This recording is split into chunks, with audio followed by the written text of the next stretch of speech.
Hello, YouTube. It's us. The Fixed in Post. Look out.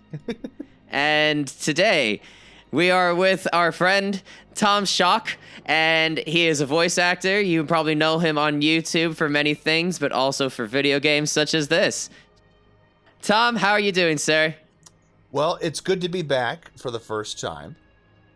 And I just realized, because we tried this and there were some issues with the audio. So we're here again. Technically, this is being fixed in post. And I thought that was very funny. That's right. I didn't know that at all. That's why we named the channel that. So no one can ever get mad if any issues happen on this podcast, because that's what you guys are about, fixing it in post. Everything works out. No Everything's issues. okay, here we are. That's kind of a nice way of thinking of it. If you've detected an issue in the video, then you're wrong and you are going to jail forever. That's a serious rule. I knew what I was signing up for. I said, like, if things go well, it goes well. If it doesn't, it's okay. They'll fix it in post. I literally said that. So astute viewers will probably realize, because you've seen this game played already, that this is about like 2 hours into the game. Because yes, we had recording issues. I deleted my first audio and made second audio. After we recorded this, I threw up in my sleep. I was never the same after that part of the game. So anyway, we were recording before, and the reason was because we wanted to ask you, Tom, about, what it's like to be a voice actor and, like, the things that are unique about it. My first question is, how long have you been voice acting, and what got you into it? What got me into voice acting was hearing from people in high school, hey, you have a cool voice, you should be an announcer. And usually they mean, like, for, the student announcements, or they'll be like, oh, you should be a football announcer because they like my voice. I was like, you know what? That would be fun. But I think I mentioned this story last time too, where basically I just kind of, I kind of always really liked the idea of being a voiceover artist, even as just a means to be creative. Because ever since I was a kid, like when I was playing with toys or I was playing Pokemon Stadium, like I was giving voices to things. Like I mentioned Pokemon Stadium to a couple of people, where it's like whenever the Pokemon were fighting, I'd give them voices and I would give them personalities, just for the fun of it. Cool. Almost like they were their own action figures, kind of. Because I liked the idea of hearing them talk. Yeah. Yeah, just like the things that we would do growing up, like playing with our dolls and toys, trying to add like a plot to it. But like sometimes some people want to like, find a voice, and it's sometimes hard to do that. Yes, and so the second question was like, how long have you been voice acting? Oh, I guess, yeah, because, that's right, I was going to try and answer, because it was since high school, at least, or around high school when I was finishing up high school, graduating high school in 2011, and that's where I said, I think I'm going to do it. I want to do voice acting stuff. And I think it was that Christmas that I got the Samsung C03U that I'm using right now. I use it on all my Discord calls because I never got rid of the thing, and it sounds good. But I've since then upgraded to like professional equipment, XLR mic, the good stuff. I mean, this is a great starter mic. To start off, I think this has gotten me professional work before upgrading to professional hardware. So if someone's looking to start out, like even as a hobby, or if they want to like get practice, the Samsung line has been good. Oh, I didn't technically answer your question. Since 2011, so that puts me at 13 years is how long I've been trying to be a voice actor. I would say I started getting stuff, like getting really notable credits around 2018. Wow. So put that in for 6 years of actually tapping into the market. Not that I haven't done stuff I'm proud of before then, but I started getting bigger projects around then. And I had gained a lot of experience in that particular area. I was taking more classes around there. I was seeing an acting class rather, in the city, which I got a lot of experience from. And I would heavily recommend, if anyone was going to be a voice actor, they take regular acting classes, because those skills do translate. That's amazing, man. You are someone that has worked on this on this video game over here, and I remember you telling me like there were times that you forgot that like you were in some of these things. Like, how common is that? In general, it's not so much I forget I'm in them, but I forget when they come out. Which Right. sometimes means forgetting them. Usually when I see the thing, I'm like, oh, shoot, that's right, I was in that thing. Because, at least with auditions, I very much tend to forget. And when I book the thing, that's exciting, and then I do the stuff, and I'm like, okay, now to get the next project. Because I want to do more stuff. I like doing stuff, and I'm very proud of the work I do. But some of the stuff, they don't come out for like a whole year, so it's hard to keep track of different stuff sometimes. Do you try to sound different to the point you don't recognize yourself? Or are there ways that you like to make sure that you know that it's you? You know, when I started out, and I think this is something that might happen a lot with anybody who really starts out, is they think trying to sound less like themselves makes them a better actor. It gives them a better range, but acting really comes from understanding yourself more rather than trying to distance yourself from it. So as far as like the kind of work I do, a lot of it sometimes is just a slight variation of my normal voice. When you put intentions into something, your performance creates the person. And all you had to do was modify tools you have already by being yourself. That makes sense. Like Archer and Bob from Bob's Burgers, it's the same voice, but like completely, utterly different characters. And even though he has a similar voice, he's got a very that iconic, very dry voice. It's a great voice, but what makes him so desired as an actor for different projects is the fact that he can bring different energies with the same voice. Yeah. It doesn't matter if he sounds the same; he becomes different people, and that's what makes him a versatile actor. That's what makes him a really a required actor. Yeah, that's a good point because, like, you know, I remember watching a few things of H. John Benjamin, and like, you know, you see he was in that old '90s one where it's like the therapist animated one. Dr. Katz. Yeah. Oh, Is that what it is? yeah, with the squiggly lines. Yeah, same squiggle vision Yeah. as home movies. Interesting. That makes sense. So, you know, you see that and you're just like, okay, that's interesting. Then you go to home movies and you hear the coach's voice. I remember the coach's voice when I was 8 years old, and it's just like, wow, this guy's like, just doesn't give a fuck. And this voice makes sense for it. And then, like, you see Archer and it's just like, oh, it's like a guy who doesn't give a fuck, but also at the same time, like, he's so goddamn cocky about it and, like, in a better way. Yeah, and, like, you know it's that's perfect. a really good point because Coach McGurk is my first exposure to John Benjamin's work, and I loved that character on the original show. I remember watching that on Adult Swim, and you got two different characters. You got Coach McGurk and Archer, both insecure characters, both people trying to prove something, but it's the subtleties that set them apart.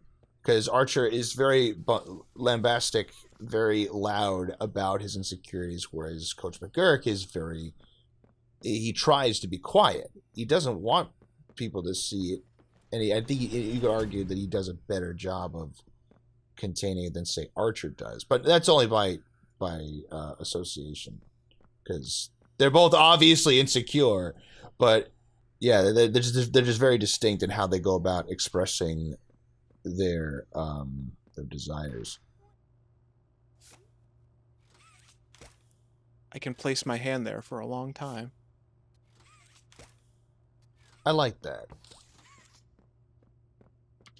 I'm happy for you. Oh, look. The great outdoor. Wow, those trees. Oh. I thought that said Reading is- penis is fun. Yeah, I was just about to say, it looks like we have dyspraxia. Sorry, I looked away for 1 second. What about penis?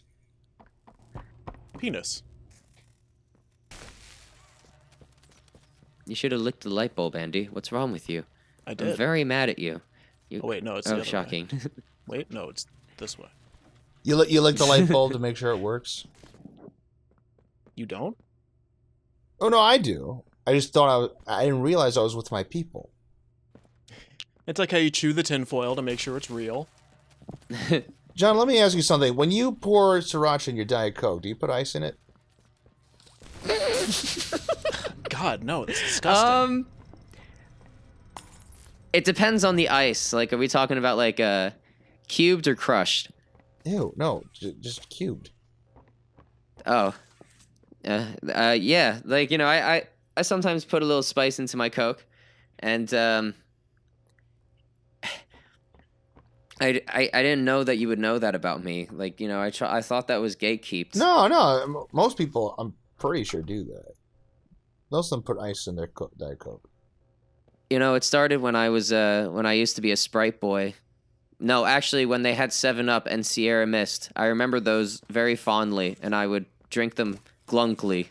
Is it banana that if you eat with Sprite, you throw up? So, yeah, I remember hearing something like that. You eat 2 bananas and drink 1 whole Sprite. It causes you to throw up or something. Something about the bananas interacting with whatever's in the Sprite, I guess. You know what would be worse? What? A McDonald's Sprite. Oh, It's got the extra potassium in it to really put you over the edge. You know how much, like, it really hurts to drink that shit. I don't know if it's just me. But, like, that shit gives me the worst hiccups, and it makes me fart at the same time. you don't want that to ever happen to you at the same time. See, you're making me... I have not stepped inside a McDonald's in the longest time. You're making me want to step Me in there neither. just to find out if I hiccup and fart by drinking their Sprite. Slightly tempted to find out if that's true. Because people talk up the Sprite, but I was always a Diet Coke guy growing up. And so I never really experimented with their Sprite. People talk up their Sprite so much. You know what that looks like? It looks like the Crush girl in the Goofy movie. Or a Goofy Roxanne? movie. Without the I don't know, the hair. Here, go The up to shave it real without quick. the Zoom smile. in. Yeah, I'm trying to imagine if you put, like... Okay, if you imagine her nose like a dog nose, then I could see what you mean. Yeah. And like her mouth being a little smaller. And then, like, you know, you have a bunch of furries in the background, like, you know, saying, go ahead, let your dreams come true. Oh, don't worry. The furries have already gotten to this series. No! Here it's fixed in post. Woof, woof, woof, woof, woof, arf. Bork, bork.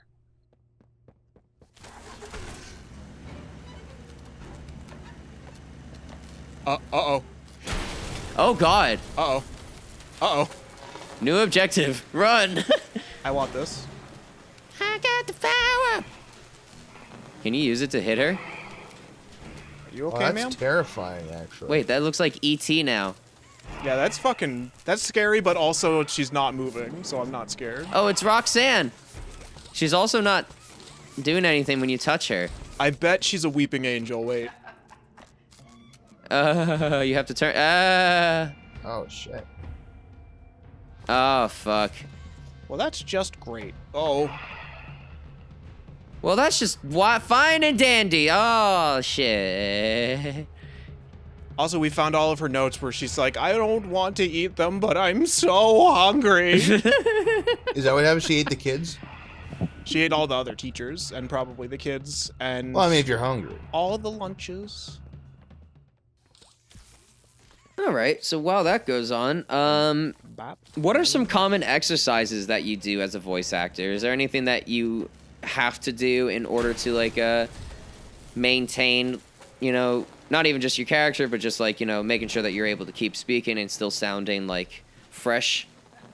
Well, hydrating is pretty much the #1 thing that people always tell you to do when you're recording. Make sure you're drinking enough water. Make sure you drink a lot of water the day before. Make sure you drink the water like at least an hour before, so you're hydrated during the session.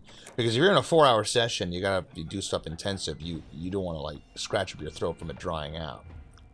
So that's one thing that I always try to do. And like before or after sessions, having a nice tea, maybe with a little bit of honey to soothe it out, keep it reinforced, heal it up. I was told to be cautious of drinking tea during a session because apparently that could dry you out from the Yeah, I could properties see of the that. tea. Yeah. With the caffeine and everything. That makes sense. Do I need to pee my pants now to be a part of the group here? Yeah. No. Anyway, I don't know why I said that. So yeah, I mean, like, exercise, it kind of makes sense. Like, would you say, like, were there ever times that you had to, like, Oh. sing? And in your opinion, do you think voice actors are the same as singers? Because, like, you kind of do the same routine as, like, making sure you hydrate and, like, keep yourself, like, your throat nice, like, have a cup of tea after. But do you ever feel like, when you're saying, do you ever feel like you have to have a certain rhythm when speaking or making a certain sound?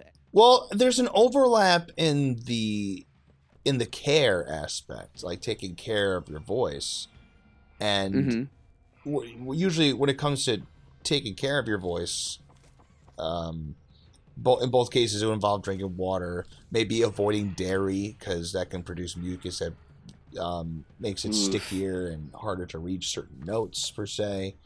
But that's mainly where the overlap is. Singers are doing something hugely different, obviously. But you know what else? You know what else is an overlap is, as a voice actor, if you ever have to be loud, as a singer would have to be loud or have to access certain tones, learning to utilize your volume without hurting your throat. Like, you don't scream from your throat, you scream from your diaphragm, for example. Same way that you use your diaphragm to fully access the wind in your body to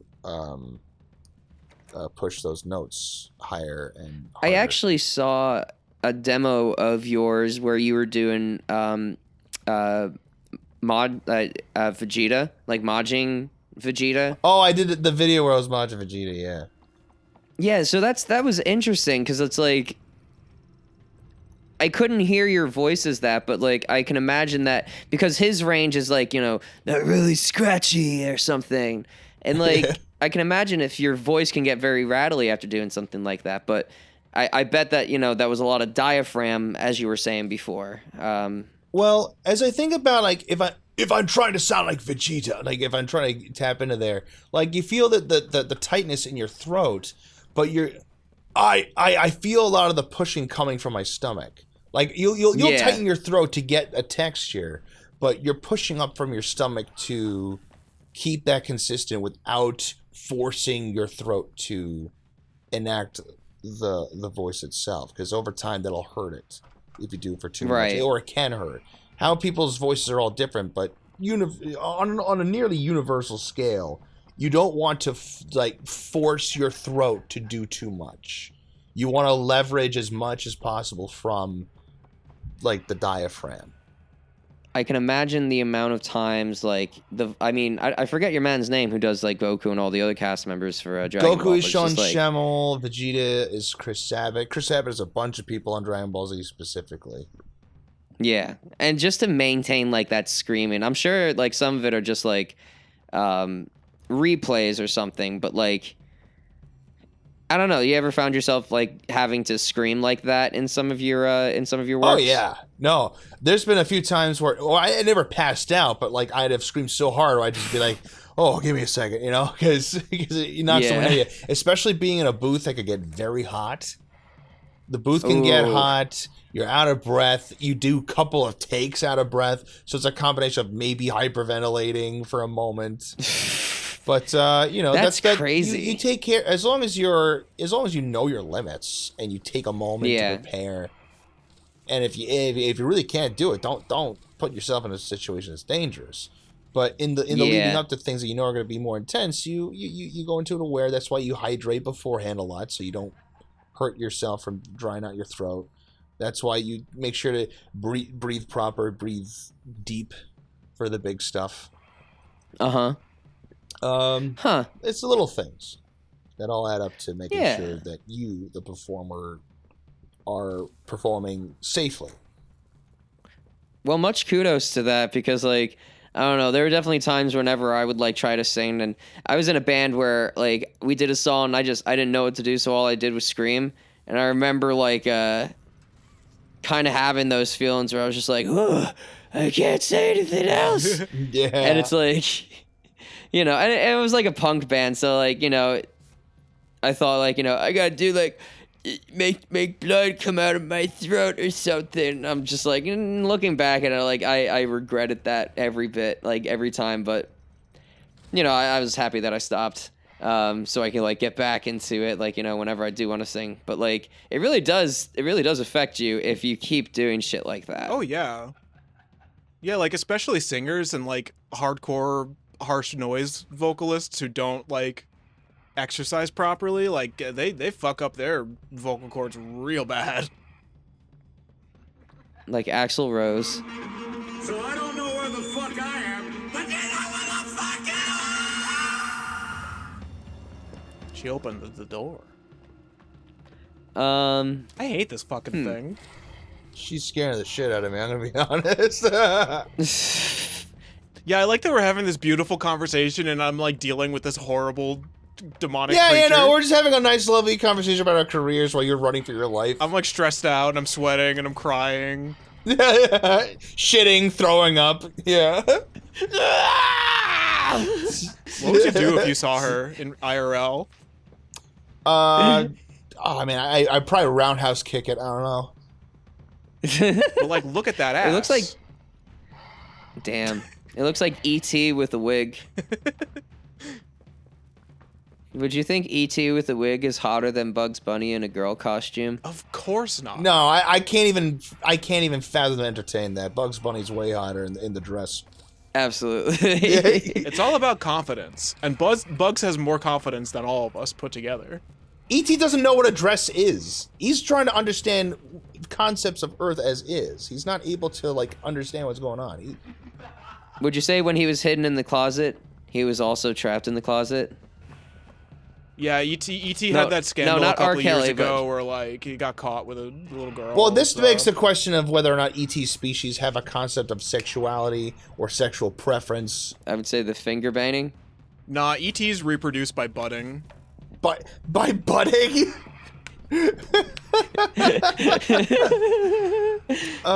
You know, technically, E.T. is canon in the Star Wars universe. Oh Oh yeah, yeah. because they show up in the big meeting. Yeah, it's like an Easter egg, so it's not like canon really. But he threw him in there as like a special nod to Steven Spielberg because they're like besties in real life. It's in the movie, Yeah. so it's real. If it's in the books, then it's See not that real. normally that's the case, but Star Wars fans can be so fucking intense with this shit, man.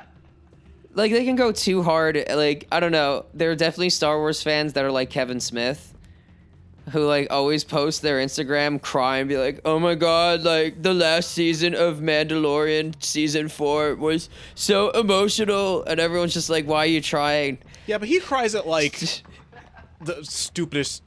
Oh, why is she chasing me now? Because you talk shit about Kevin I'm Smith. sorry. Oh wait, no, I did. Shit. Oh! I think they talked about that on Oni Plays, where they're mentioning how he cries and a lot of stuff. And you know what? If someone feels something for anything, really, that's their journey. Yeah. They can have it. But I did hear that people said that he gets very tearful on a lot of different stuff, which sounds fun.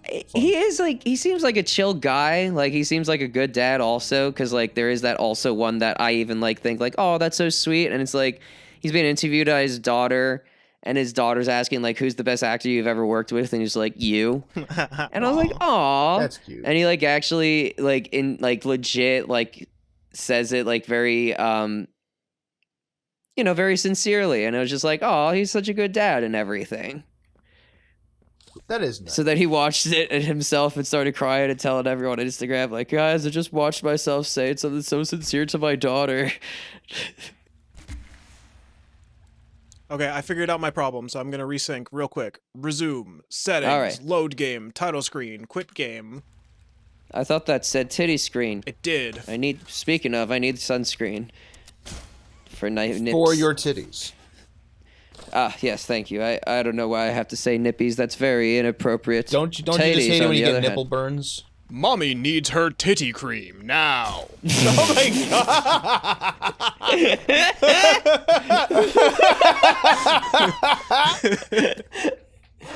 god! Oh my god! Also, by the way, I laugh like obnoxiously bad. I laugh like there's this Indian show in India where like some woman was crying. She's like, and the DJ just started like, you know. Yeah. Oh man. Isn't he wonderful? These are freaky things to see. I hate these guys. Yeah, they're the worst. They're worse than those like little bimbos from Smiling Friends. Oh God. These are the little Afro bimbos from guard. Smiling Friends. So who are like some of the people that you've worked with that that you've had fun with, and who are some people that you look forward to? You know, who are some people that you hope to work with in the future? I mean, there's a whole bunch of people that I out of fear of like leaving somebody out. There are a lot of people I really like work with. Just a couple off the top of my head. Gianni Montegrano is a fantastic guy. I don't think I've worked in a session with her, but Elsie Lovelock is great and a very sweet person. I got a couple of buddies, such as Matt Curtis. He's a great guy. We always amp each other up for things we book. A lot of fun. My friend Ariel, who is talented voice actress. Abigail Wall, fantastic voice actress. My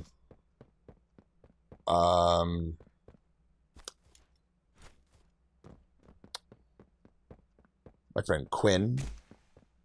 My friend Quills.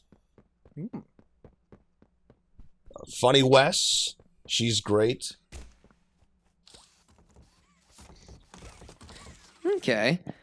And who are some people that you want to work with in the future?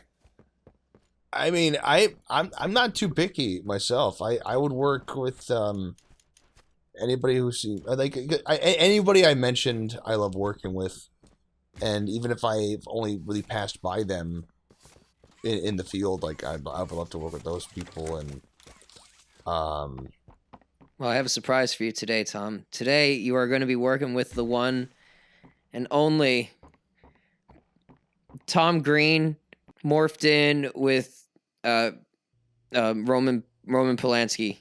Tom Green of Freddy Gets Fingered fame. Yep. And what about Roman Polanski? He got morphed into him. They both went into the teleporter at the same time. That is them right now in that door. Yeah, that's their corporeal form. But luckily, we've hooked up a microphone in there.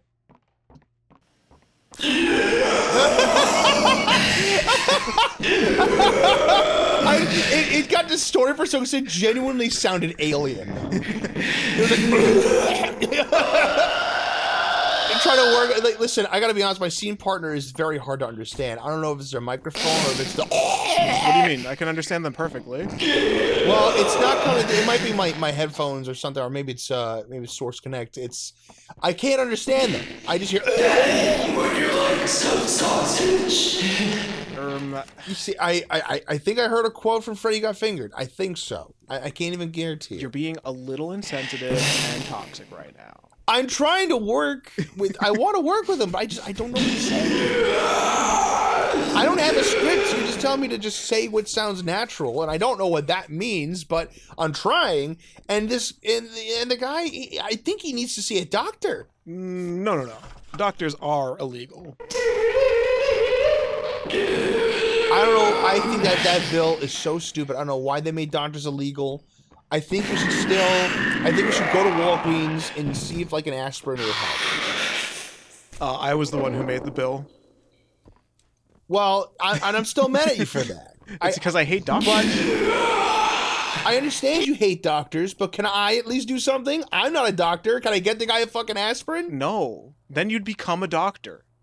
And then what the I'm fuck not are a we gonna do? doctor. I'm a civil servant, if anything. That's not a doctor. I don't have a degree. I could just do doctor things and do them terribly. Oh, look. It's me, Tom Green, in the Larry King Show. Run! Run! Oh my god, the blood mist's aura is increasing. Is this the new creature for Poppy Playtime? I think so. This is an interesting game so far. I really do like that we started at this point. Yeah, where like things are happening and it's like scary and. Do you remember your first video game that you voiced in? First video game. I could probably find it. I have an IMDb because there's one that comes to mind. In like 2018, one of my first real credits was a game called The Piano. It was an independent horror game. Funny enough, I think actually before then, I did some extra voices for a game called The Forbidden Arts. I was the voice of some goblins and golems. Ooh. Those are fun.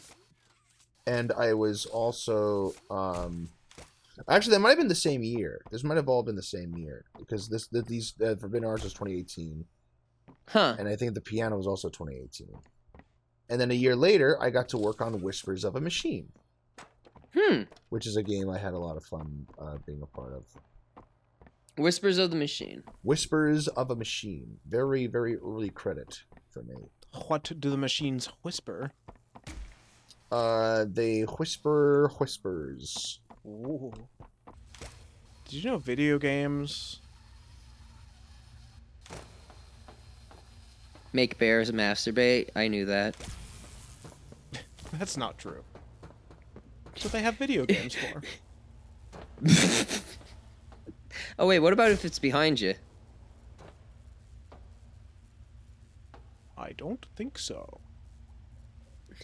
This video game is hard. Tom, you didn't tell us it would be this hard. I'm sorry, I thought you knew it'd be hard. That's just my response. You'll make it out just fine.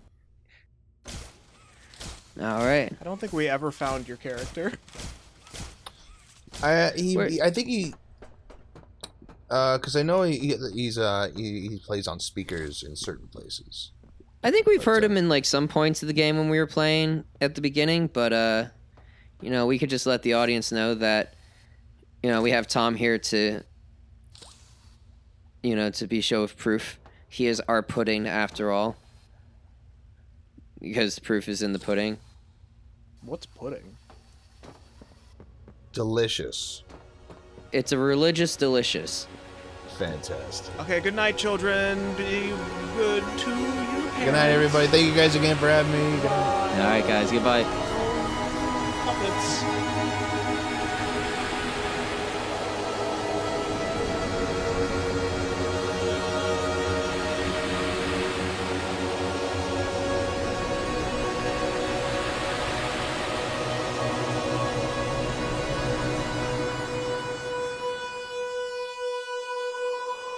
So, does this mean that we can go to McDonald's? Alright, fine. We can go to McDonald's and get some lunch from there. Yes. Oh, by the way, if you guys are going to McDonald's, could you pick me up a Big Mac? I'd come with you, but I fear my appearance may scare the children in the outside world. As you wish, my holy god. Fuck.